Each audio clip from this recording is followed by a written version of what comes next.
السلام عليكم ورحمة الله وبركاته. السويس الإخبارية. بنستضيف اليوم في حلقتنا لواء خليل حرب مدير أمن السويس. أول عايزين بداية نتعرف بسيادتك، لأن أغلب السويسة يعني يعرفوا حضرتك كاسم، لكن عايزين يعني نبذة بسيطة عن حضرتك. بسم الله الرحمن الرحيم. أنا اللواء خليل حرب،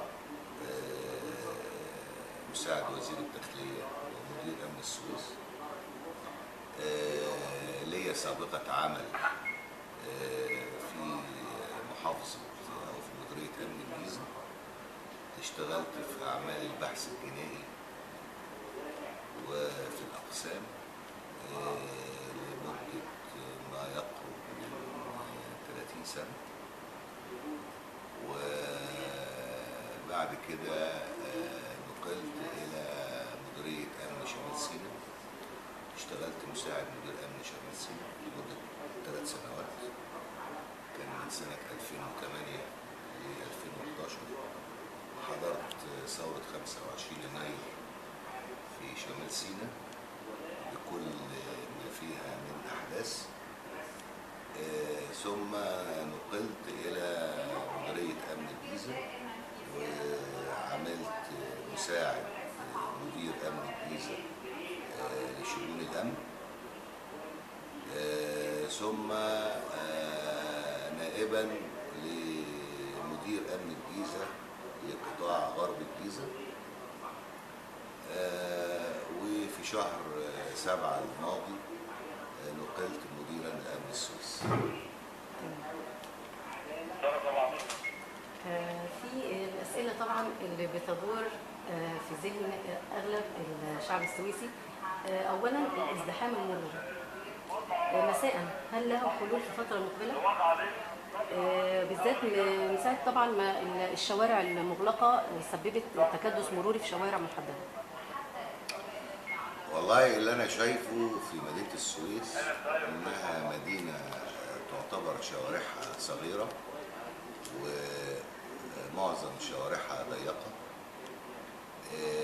فيها نسبة كبيرة من السيارات الملاكي والأجرة والنقل والربع نقل.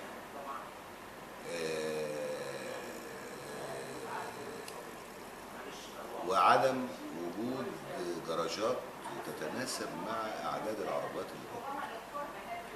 بمعنى إن السنوات اللي فاتت على ما أنا عرفت إن السويس حصل فيها طفرة في ترخيص السيارات. يعني البيت اللي كان فيه سيارة بقى فيه 2 وبقى فيه 3، مع ثبات نفس الشوارع. يعني العربيات بتزيد والشوارع زي ما هي ما بتزيدش، بالإضافة إلى أن لا يوجد جراجات كافية تستوعب كل العربيات. احنا عشان نعمل تسيير وتسهيل لحركة المرور، احنا دايما بنغير في الخطط المرورية اللي تتناسب مع الكثافات في أوقات الذروة والأوقات اللي بيعتاد أهالي السويس إن هم ينزلوا للتنزه والتواجد في الشارع للتنزه والزيارات وقضاء حاجاتهم من المحلات. احنا بنركز الخدمات المرورية في الأوقات ديت، وبقدر الإمكان احنا بنغير دايما من الخطط المرورية عشان تتواكب مع الزيادة في السيارات. بندفع بحملات مرورية لضبط المخالفات المرورية مثل الانتظار الخاطئ، مثل السير عكس الاتجاه. كل المخالفات المرورية وأهمها التحدث في الهاتف المحمول أثناء القيادة، وعدم ربط حزام الأمان، المخالفات الخاصة بتفهيم السيارات والملصقات، الدراجات البخارية بأنواعها اللي بدون لوحات معدنية واللي مخالفة لشروط التراخيص. الحقيقة احنا حققنا في الفترات اللي تكنولوجيات عاليه جدا في مجال ضبط المخلفات المروريه، وقدرنا ان احنا نحد بنسبه كبيره جدا من ظاهره السير بالدراجات البخاريه اللي بدون لوحات معدنيه. وكان من نتيجه كده ان اصحاب هذه الدراجات اللي غير مرخصه نتيجه كثره الحملات سارعوا الى اداره مرور السويس ورخصوا كل الدراجات البخاريه اللي كانت بتسير في البلد بدون لوحات معدنيه. احنا مستمرين طبعا في الخطه لراحه المواطنين، والمواطن السويسي دائما وابدا يعني ايده في ايدنا وبيساعدنا دايما في تحقيق رسالتنا، وهو متعاون جدا، وبطلب منهم مزيد من التعاون ومزيد من المشاركه في الفتره الحاليه. سيادتك بالنسبه للشوارع المغلقه زي شارع ناصر عند قوات الامن، الشارع مغلق منذ يعني فتره طويله. لا، هو الشارع كان مغلق انما حاليا مفتوح. الشارع اللي هو طريق 24 اكتوبر ما زال مغلق، والطريق بيضطروا ان هم بيدخلوا اللي هو الطريق المجاور لسور معسكر قوات الامن. تمام. هذا الطريق ما زال فيه بعض الاصلاحات اللي ما خلصتش من المقاول، ولم يتم استلام الطريق. وفور الانتهاء من اعمال الصيانه اللي في الطريق هيتم فتحه على طول يعني. بالنسبه للشارع اللي قدام مبنى المحافظه، ده احنا فتحنا منه فرده رايح جاي كتجربه، وان شاء الله لو لقينا الامور تسير بصوره طبيعيه هنفتح الفرده الثانيه. تمام. بالنسبه للخطه التامينيه في شهر رمضان، والله احنا كل سنه بنستعد لشهر رمضان الكريم، كل سنه وانتم طيبين، ورمضان كريم عليكم وعلى اهل السويس الكرام، ويعود على مصر كلها بخير ان شاء الله.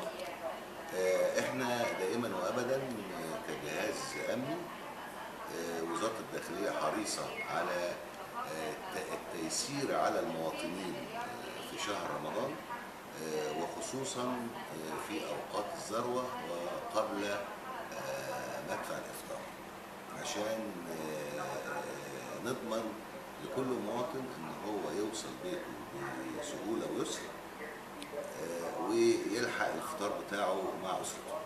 فاحنا بنكثف من التواجد الامني والانتشار الامني في الفترات الصباحيه وما قبل مدفع الافطار بقوات نظاميه وقوات بحثيه واقوال امنيه ودراجات بخاريه من اداره المرور وسيارات من شرطه النجده، وكل قيادات المديريه بتتواجد في الشارع، بتقسم الى قطاعات لتسيير حركه المرور ومنع الاختناقات والكثافات المروريه في نهار رمضان وقبل مدفع الافطار. بعد الافطار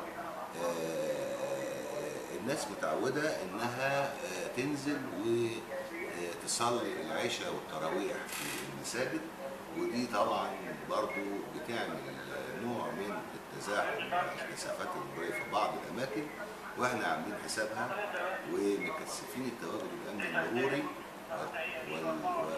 والتواجد الامني بصفه عامه في جميع الشوارع والمدينه الرئيسيه، بالاضافه الى تكثيف امني في جميع المحاور اللي عندنا زي الطرق السريعه ونفق الشهيد احمد حمدي ذهابا وعوده غربا وشرقا ومنطقه المجرى الملاحي بالكامل. ده بالاضافه الى التواجد الامني المكثف في نقاط التفتيش الامنيه الحدوديه مع محافظات الجوار. طبعا لا انسى ان كل هذه الاستعدادات الامنيه احنا منسقين تنسيق كامل مع القوات المسلحه للاشتراك جنب الى جنب في عمليات التأمين خلال شهر رمضان ان شاء الله. ان شاء الله.